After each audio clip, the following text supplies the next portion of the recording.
Hello everyone, কী অবস্থা সবার? আশা করি সবাই ভালো আছেন। আমিও ভালো আছি।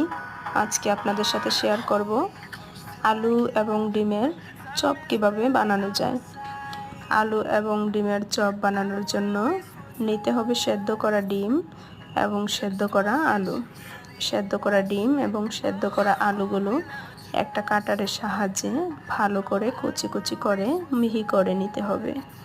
তারপর মিহি করা আলু এবং ডিমের মধ্যে পরিমাণ মতো লবণ, পরিমাণ মতো ধনে গুঁড়ো, পরিমাণ মতো জিরে গুঁড়ো এবং হলুদ গুঁড়ো দিয়ে কাঁচামরিচ কুচি, পেঁয়াজ কুচি এবং অল্প পরিমাণে ময়দা, কর্নফ্লাওয়ার দিয়ে হাতের সাহায্যে ভালো করে মেখে একটা ডো তৈরি করে নিতে হবে। আলাদা একটা বাটিতে 2-3টে ডিম ভালো করে ফেটিয়ে নিতে হবে। কাঁটা চামচের সাহায্যে ভালো করে ফেটিয়ে নিব যেন ডিমগুলো দলা দলা হয়ে না থাকে।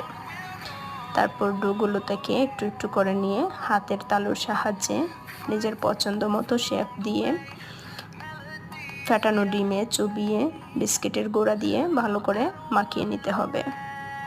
আপনাদের বোঝার সুবিধার্থে আমি আবারও দেখাচ্ছি। অল্প পরিমাণে ডো নিয়ে হাতের তালুর সাহায্যে নিজের পছন্দ মতো একটা শেপ দিয়ে ফেটানো ডিমে চুবিয়ে তারপর বিস্কিটের গুঁড়া দিয়ে মাখিয়ে নিতে হবে। আমার সবগুলো চপ তৈরি করা হয়ে গেছে। এবার গরম তেলে ভেজে নেব। অল্প আঁচে চপগুলো ভেজে নিতে হবে।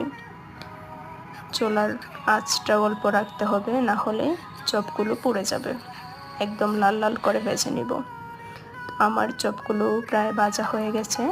দেখেন কি সুন্দর কালার এসেছে, একদম লাল লাল হয়ে আছে, খুব সুন্দর লাগছে দেখতে। তো আমার ভিডিওটি আপনাদের কাছে কেমন লেগেছে অবশ্যই কমেন্টে জানাবেন। আমার ভিডিওটি ভালো লাগলে লাইক, কমেন্ট, শেয়ার করতে ভুলবেন না।